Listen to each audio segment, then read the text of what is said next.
Begitu pula Al-Khadimi berkata di dalam kitabnya Bariqatu Mahmudiyah, ru'yatu syakhsihi sallallahu alaihi wasallam bi'aini ra'si ba'da mauti wa ru'yatihi ta'ala fi dunya bi'aini ra'si ghairi mumkin. Kemudian yang kedua, Pak Ustadz ini membaca ghairi mumkinin. Itu bukan ghairi mumkinin Pak Ustadz, itu kedudukannya sebagai khobar. Bismillahirrahmanirrahim. Assalamualaikum warahmatullahi wabarakatuh. Alhamdulillahirabbil alamin, wassalatu wassalamu ala sayyidina Muhammadin asrafil mursalin wa ala alihi wa sahbihi ajmain, amma ba'du.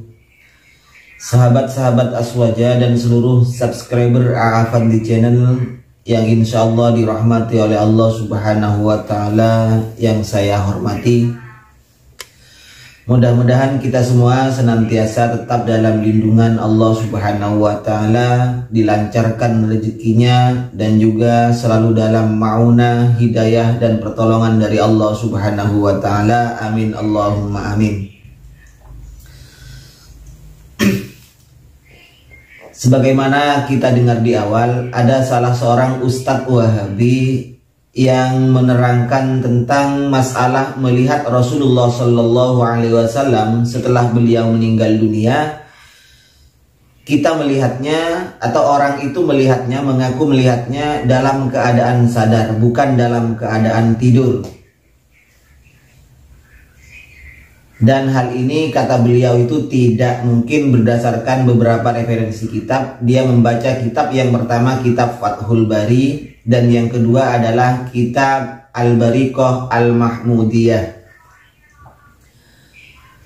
Kali ini saya tidak akan membahas masalah penjelasan dari kitab tersebut, yaitu tentang masalah kemungkinan melihat Rasulullah Shallallahu Alaihi Wasallam dalam keadaan sadar saat sekarang ini.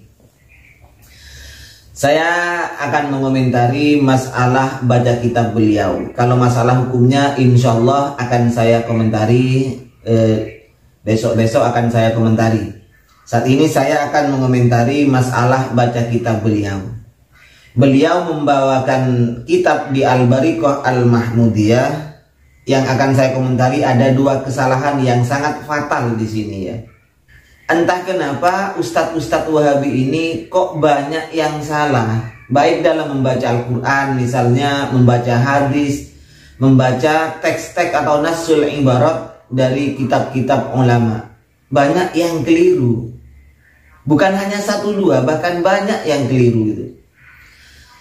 Yang pertama, sebelum saya mengomentari masalah baca kitab beliau, saya ingin tanya kepada teman-teman. Yang pertama, saya ingin tanya terhadap teman-teman, siapa nama Ustadz tersebut? Karena saya tidak kenal, tidak tahu namanya, karena memang tidak pernah kenalan. Maksudnya saya tidak tahu namanya karena video tersebut saya lihat di YouTube, di linknya teman Aswaja juga. Jadi mungkin ada yang tahu siapa nama beliau, silahkan komen di kolom komentar. Yang kedua, sebagaimana kita lihat di depannya itu ada sebuah buku. Perlu diketahui bahwa itu bukanlah Fathul Bari, bukan kitab Fathul Bari yang ia baca. Karena kitab Fathul Bari saya punya ini. Dan juga bukan kitab Al-Bariqah Al-Mahmudiyah, silakan dicek itu. Kira-kira fungsinya itu apa? Ustadz itu buku atau kitab yang ada di depannya itu fungsinya apa? Ini di kitab aslinya seperti ini. Wasani yang nomor 2, akni maksud saya ru'yatu sahsi sallallahu alaihi wasallam. Kalimat ru'yatu sahsi sallallahu alaihi wasallam. Kita jelaskan. Dia membaca, Ustadz itu membaca ru'yatu sahsihi sallallahu alaihi wasallam yaqdatan bi'ainir ra'si ba'da mautihi wa ru'yatihi, ya dia membaca wa ru'yatihi ta'ala fid dunya bi ainir ra'si. Dia juga membaca ghairi mumkinin. Ini kesalahannya ya. Ru'yatu sahsihi, betul beliau membaca rofa, karena ini memang harus dibaca rofa karena ini menjadi mubtada. Kelirunya ustadz tersebut membaca wa ru'yatihi ta'ala. Pak Ustadz, jangan dibaca wa ru'yatihi, itu atop terhadap lafadz ru'yatu sahsihi. Ru'yatu itu yang pertama, ru'yatu yang pertama itu dibaca rofa karena menjadi mubtada. Kemudian lafadz wa ru'yatuhu ta'ala ini, ustadz yang membaca wa ru'yatihi itu keliru ustadz. Itu atop terhadap ru'yatu sahsihi, atop kepada ru'yatu yang pertama, pakai huruf atop wawu. Karena ru'yatu yang pertama itu adalah rofa, maka atop ini juga harus dibaca rofa Ustadz. Jadi harus wa ru'yatu, bukan ru'yati ya Pak Ustadz. Kemudian yang kedua, Pak Ustadz ini membaca ghairi mumkinin. Itu bukan ghairi mumkinin Pak Ustadz.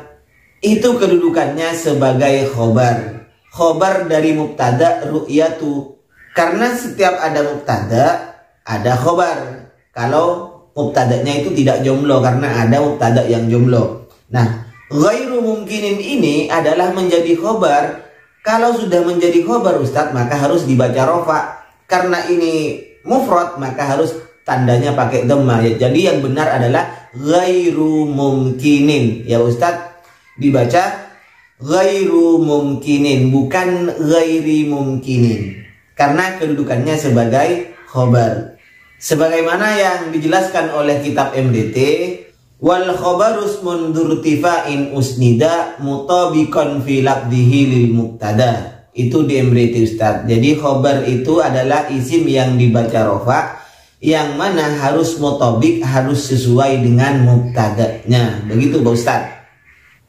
Dan fungsi daripada khobar ini Pak Ustaz, fungsinya ya, biar Pak Ustaz tahu, fungsi daripada khobar ini adalah sebagai penyempurna dari mubtada. Wa ru'yatu sahsihi sallallahu alaihi wasallam ba'da mautihi, itu melihatnya, seseorang melihat terhadap Rasulullah sallallahu alaihi wasallam setelah beliau meninggal dunia. Jawabannya atau penyempurnanya ghairu mumkinin, ini tidak mungkin. Begitu Pak Ustaz ya, bukan ghairi. Jadi khobar itu adalah penyempurna dari mubtadanya. Wal khobarul juz'ul mutimmul faidah kallahu barun wal ayadi syahidah. Seperti itu ya Ustadz. Jadi khobar itu adalah juz atau sebagian dari kalam itu yang menyempurnakan terhadap faidahnya, biar kalam itu berfaidah. Begitu maksudnya Pak Ustadz. Baik, demikian ya Pak Ustadz. Hanya sekedar saran untuk Pak Ustadz, sebelum Pak Ustadz itu tampil di YouTube atau tampil di depan jamaahnya, dan kalau Pak Ustadz itu mau membaca kitab, sebaiknya hafalkan dulu Pak Ustadz. Kalau Pak Ustadz tidak tahu, hafalkan dulu yang betul bagaimana. Kalau perlu pakai konsultan dulu Pak Ustadz ya, biar tidak disalahkan oleh anak-anak ibtidaiyah Pak Ustadz. Kalau mubtada khobar itu anak ibtidaiyah sudah bisa Ustadz kalau diasuh aja ya. Mudah-mudahan kita semua diberikan kesehatan oleh Allah Subhanahu wa taala. Mohon maaf sebelumnya. Wa akhirun minni. Assalamualaikum warahmatullahi wabarakatuh.